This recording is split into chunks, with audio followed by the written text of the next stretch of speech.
Queridos irmãos, hoje celebramos a festa de São Pedro Crisólogo, bispo, confessor e doutor da Igreja. Ele nasceu em Imola, uma cidade da Itália, pelo ano de 380, mais ou menos. Recebeu uma educação cristã, mas desde muito cedo começou a acompanhar o bispo da sua cidade chamado Cornélio, que também é um santo, a quem ele chamava de pai. Foi ordenado diácono e, dada a sua capacidade, era realmente um homem brilhante, foi nomeado arcediago, que significa um arcediácono, um diácono que tem sobre os outros um poder maior e, portanto, ele era aquele que administrava aquela arquidiocese, aquela diocese. Ora, mais ou menos nesse período, fizeram a eleição do bispo de Ravenna. Na época, o bispo era eleito, mas a eleição tinha que ser ratificada pelo Papa. Então, foi o bispo Cornélio e o jovem arcediago Pedro Crisólogo para Roma, a fim de conversar com o Santo Padre. E, no caminho, o Santo Padre teve uma visão. Ele viu São Pedro e Santo Apolinário, que foi o primeiro bispo de Ravenna, e ambos lhe disseram, ou melhor, lhe mostraram quem deveria ser o próximo bispo de Ravenna. E quando chegaram lá, para a surpresa do Santo Padre, era aquele jovem arcediago Pedro. Então, o próprio Papa Sisto III o ordenou bispo e mandou para Ravenna.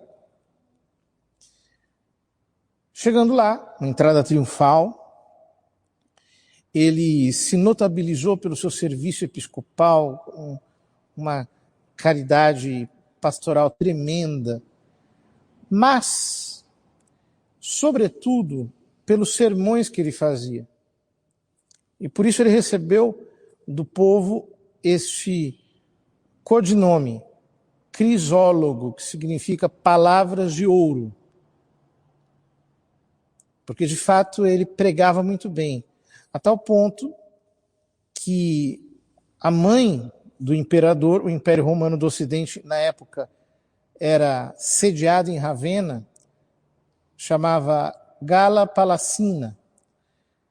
Ela ficou muito encantada com as palavras do São Pedro Crisólogo e fez com que ele se tornasse conselheiro do seu filho, que depois foi imperador Maximiliano III.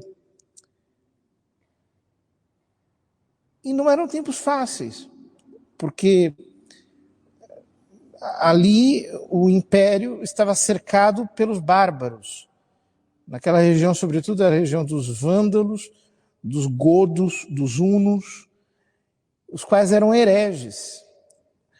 E o tempo todo assaltavam a igreja com invasões e com falsos ensinos. Na época aconteceu algo extraordinário. A igreja tinha feito o concílio de Éfeso, no ano de 431, no qual definiu que Nosso Senhor tinha duas naturezas, uma divina e outra humana, unidas na única pessoa divina, que é a segunda pessoa da Santíssima Trindade. Ora, um bispo, ou melhor, um presbítero de Constantinopla, chamado Eutiques, começou a ensinar uma doutrina sutilmente variada. Ele dizia que, embora Nosso Senhor tivesse duas naturezas, uma natureza divina e uma natureza humana, essas duas naturezas se misturaram numa espécie de terceiro tipo de natureza, que seria um misto de divino e humano. Então, na época, o Papa Leão I reafirmou a fé católica, mas ela precisava ser defendida com argumentos.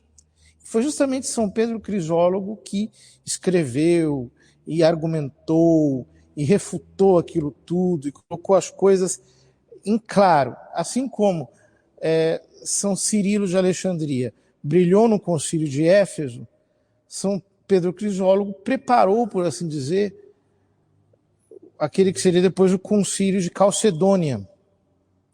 Queria banir da igreja essa heresia do monofisismo. É muito interessante, queridos irmãos, que em tempos de crise, Deus levanta os seus pregadores, aqueles homens que são dotados de uma graça de Deus para dizer as coisas com especial clareza, com especial luz. Então, nós não precisamos temer os momentos ruins. Vejam, naquela confusão que estava nos dias de São Pedro Crisólogo, tudo confuso, invasões por todos os lados, a igreja atormentada o tempo todo por conflitos, especialmente externos. Deus suscitou os padres da igreja, dentre os quais ele brilha de uma maneira extraordinária. Inclusive, ele é doutor da igreja por causa das suas homilias. Não tanto pelo que ele escreveu, mas sobretudo pelo que ele disse. Então, não precisamos temer os dias maus. O Evangelho da Santa Missa, Nosso Senhor traz essa parábola, que o reino dos céus é como uma rede lançada ao mar, que apanha peixes de todo tipo. E os pescadores vão recolhendo os peixes bons e jogam fora os que não prestam. Existem momentos em que os peixes podres aparecem na superfície, em que eles estavam escondidos, estavam ocultos, mas de repente surgem.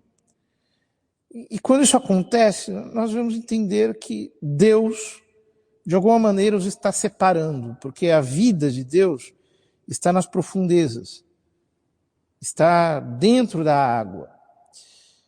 Vamos pedir ao Nosso Senhor que Ele nos ajude nesses nossos dias de tanta confusão a ficarmos firmes na fé católica, conservando-a inalterada, tal como ela foi transmitida geração após geração, porque é aí que está o nosso vínculo com Jesus Cristo.